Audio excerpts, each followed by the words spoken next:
Bonjour bien-aimés dans le Seigneur, que la paix de notre Dieu garde vos cœurs en Christ, que la gloire de Dieu demeure et repose sur vous et sur vos familles. Bienvenue dans votre émission à la lumière du psaume 138. Bien-aimés dans le Seigneur, nous avons l'art dans la présence de Dieu de ne pas comprendre ce qu'est l'idolâtrie. L'idolâtrie, ce n'est pas seulement d'aller vers les dieux de Baal. Nous faisons de nos églises des sujets d'idolâtrie. Je veux que tu penses au Père Abraham. Abraham a eu une très belle vie avec le Seigneur, une très belle vie de consécration, une belle vie d'intimité avec Dieu, jusqu'à ce qu'il monte à Jiré, jusqu'à ce qu'il monte à la montagne, où la rencontre de Dieu doit se faire sans intermédiaire, où la rencontre avec Dieu doit se faire face à face, où chacun de nous, Isaac, de toute forme d'adultère, l'adultère des esprits de nos familles, l'adultère des autels ancestraux de nos familles, l'adultère, bien aimé, des adorations hautes, que celle qui est due à l'Éternel, l'adultère des amours que nous plaçons en l'argent. Alors la Bible déclare que c'est alors que Isaac a été demandé à Abraham. Ce n'est pas en dehors de Jiré que Dieu est pourvoyeur. Ce n'est pas en dehors de Jiré que Dieu est le Dieu El Shaddai. Je veux que tu comprennes ici, à la lumière du psaume 138, que Dieu veut que tu saches que le psaume 138 est une affirmation de ce que la rencontre avec Dieu se fait face à face, sans aucune autre présence. C'est le moment donc qu'après que Isaac soit déposé sur l'autel du sacrifice, sur l'autel des épreuves de nos vies, c'est le moment de s'ouvrir au monde de la foi. Jusqu'à ce que Abraham n'eût donné son fils à l'Éternel, il n'était pas encore le père de la foi.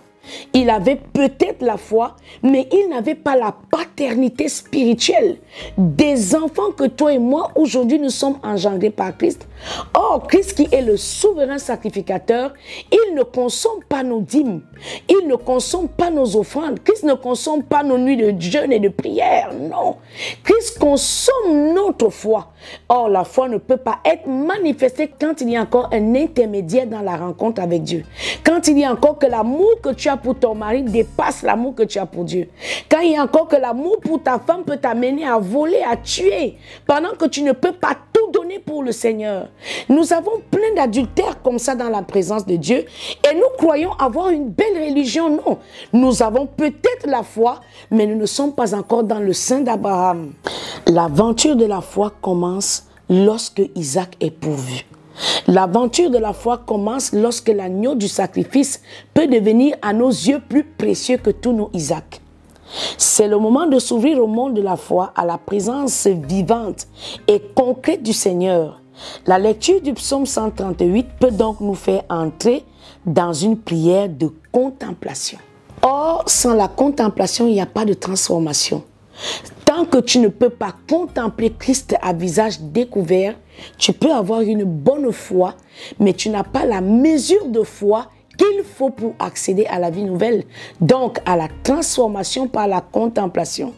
Psaume 138, dans toute sa lumière, nous lisons au nom puissant de notre Seigneur Jésus-Christ.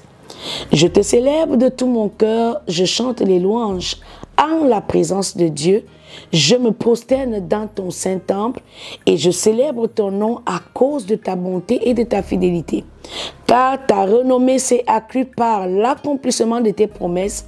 Le jour où je t'ai invoqué, tu m'as exaucé. Abraham a été exaucé en ayant Isaac, mais il n'était pas encore le père de la foi. Tu m'as rassuré, tu as fortifié mon âme. Tous les rois de la terre te louent, ô Éternel, en entendant les paroles de ta bouche. Ils célébreront les voies de l'Éternel, car la gloire de l'Éternel est grande. L'Éternel est élevé, il voit les humbles et il connaît de loin les orgueilleux. Quand je marche au milieu de la détresse, tu me rends la vie. Abraham était dans la détresse, en sorte qu'il devait donner Isaac comme sacrifice, mais Dieu a rendu la vie à Isaac par l'obéissance de la foi parfaite d'Abraham. Tu étends ta main sur la colère de mes ennemis et ta droite me sauve. L'Éternel agira en ma faveur. Éternel, ta bonté dure toujours.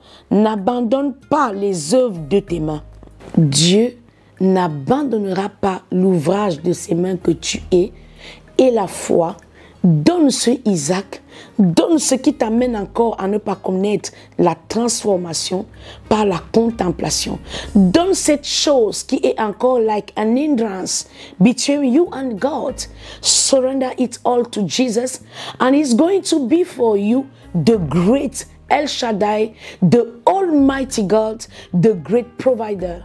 I'm so sure by God's grace that as soon as Isaac is going to be provided, you are going to encounter the great mighty God, the one who was, who is, and who is yet to come. Et je suis convaincu que cela est ton partage à la lumière du psaume 138. Alors, que Dieu te bénisse. C'était Christine Mireille Moncam pour LTDE, les temples de l'Éternel.